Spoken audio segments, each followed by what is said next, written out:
Baik, tujuan pembelajaran dari materi pembelajaran kali ini yaitu yang pertama, mampu menjelaskan hukum Kirchhoff 1, kedua, mampu menjelaskan hukum Kirchhoff 2, dan yang ketiga, mampu menerapkan aturan hukum Kirchhoff 2, dan yang terakhir yaitu mampu menentukan kuat arus pada setiap cabang dalam suatu rangkaian listrik. Nah, hukum Kirchhoff itu ada dua. Yang pertama yaitu hukum Kirchhoff 1. Hukum Kirchhoff 1 berbunyi bahwa jumlah arus listrik yang masuk melalui percabangan sama dengan arus yang keluar dari percabangan. Jadi persamaannya yaitu sigma I masuk sama dengan sigma I keluar, di mana I sama dengan arus listrik yang satuannya yaitu ampere atau A. Ilustrasinya ada 3 orang anak yang akan ke sekolah, dianalogikan sebagai arus masuk, tetapi melewati 2 jalan yang berbeda. Murid A dan murid B memakai jalan pertama dan murid C memakai jalan kedua, tetapi tujuannya sama, yaitu ke sekolah. Jadi, ilustrasi hukum Kirchhoff 1 itu, meskipun mereka lewat di percabangan jalan yang berbeda, namun titik temunya sama di sekolah, sehingga jumlah arus yang masuk sama dengan jumlah arus yang keluar. Kemudian hukum Kirchhoff 2.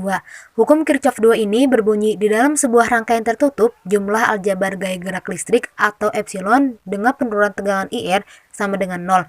Pada hukum Kirchhoff ini memiliki keistimewaan yang disebut dengan rangkaian tertutup atau loop. Perubahan rangkaian tertutup tersebut harus berdiri 0, berikut persamaannya. Sigma epsilon plus sigma IR sama dengan 0, di mana sigma epsilon sama dengan jumlah GGL sumber arus, satuannya volt, sigma IR sama dengan jumlah penurunan tegangan, satuannya volt, I sama dengan arus listrik, satuannya ampere, R sama dengan hambatan, bersatuan omega. Ilustrasinya yaitu ada murid A yang akan ke sekolah, kemudian bertemu murid B yang akan ke sekolah juga, kemudian berjalan kaki dan bertemu murid C. Ketika berjalan dan bertemu teman di titik temu, maka yang dinamakan hukum Kirchhoff 2 yaitu jumlah teman yang kamu temui sama dengan jumlah teman pada titik temu. Hukum Kirchhoff 2 ini ada yang perlu diperhatikan. Yang pertama, penurunan tegangan akan bertanda positif kalau searah dengan loop. Yang kedua, penurunan tegangan akan bertanda negatif kalau berlawanan arah dengan loop. Yang ketiga, gaya gerak listrik akan bertanda positif kalau bertemu dengan kutub positif dari sumber tegangan. Dan yang keempat, gaya gerak listrik akan bertanda negatif kalau bertemu dengan kutub negatif dari sumber tegangan. Baik, selanjutnya ada contoh soal hukum Kirchhoff 1. Contoh soalnya yaitu, pada rangkaian sederhana tersebut, kuat arus yang mengalir pada I1 sama dengan 15 ampere, I3 7 ampere, I4 8 ampere, serta I5 5 ampere. Nah, di sana pertanyaannya tentukanlah nilai I2. Nah, pada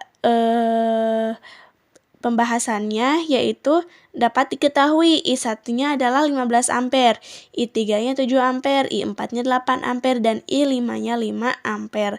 Yang ditanyakannya yaitu I2, sehingga jawabannya itu berdasarkan data-data yang ada pada soal dapat diselesaikan menggunakan hukum Kirchhoff 1, yaitu dengan menggunakan rumus delta I masuk sama dengan delta I keluar. Di sini masuknya yaitu I1 dan I2, sedangkan I keluarnya I3, I4, dan I5. Sehingga delta I masuk I1 ditambah I2 sama dengan delta I keluar yaitu I3 ditambah I4 ditambah I5. Delta I1-nya yaitu 15 ampere ditambah I2-nya 12 ampere sama dengan I3-nya 7 ampere ditambah I4 8 ampere ditambah I5-nya yaitu 5 ampere. Sehingga kita pindah ruaskan untuk mencari I2-nya yaitu I2 sama dengan pindah ruas 20 dikurangi 15 sehingga I2-nya yaitu 5 ampere. Jadi dapat didapatkan besar kuat arus pada I2 yaitu 5 ampere. Untuk selanjutnya ada contoh soal hukum Kirchhoff 2, soalnya yaitu suatu rangkaian listrik ditunjukkan seperti gambar berikut ini. Dengan menggunakan hukum Kirchhoff 2, besar kuat arus listrik yang mengalir di dalam rangkaian tersebut adalah... Nah, untuk menjawab soal tersebut kita dapat menggunakan rumus hukum Kirchhoff 2. Nah, di sini dapat diketahui ada GGL 1-nya yaitu 6 volt, GGL 2 ada 12 volt, hambatan 1-nya ada 2 ohm, hambatan 2 ada 6 ohm, dan hambatan 3 ada 4 ohm. Yang ditanyakannya adalah arusnya, sehingga kita dapat menggunakan rumus hukum Kirchhoff 2 yaitu delta GGL ditambah delta I dikali R sama dengan 0. Di sini karena arahnya yaitu berlawanan arah jarum jam sehingga delta GGL-nya didapatkan negatif GGL2 ditambah GGL1 ditambah I dikali hambatan 3 ditambah I dikali hambatan 2 ditambah I dikali hambatan 1 sama dengan 0. Diketahui GGL2-nya 12 sehingga min 12 ditambah GGL1-nya 6 ditambah I-nya diketahui, hambatan 3-nya diketahui 4 ohm ditambah I dikali R2-nya 6 ditambah I dikali R1-nya 2 sama dengan 0.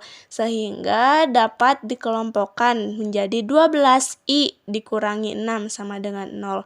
Untuk mencari I maka dipindah ruaskan 6-nya. 12 I sama dengan 6 sehingga untuk mencari I yaitu 6 dibagi 12. Jadi kuat arusnya yaitu 0,5 ampere. Mungkin itu saja yang dapat kami sampaikan dari kelompok 1.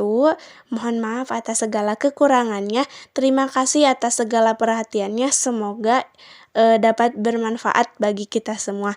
Terima kasih. Wassalamualaikum warahmatullahi wabarakatuh.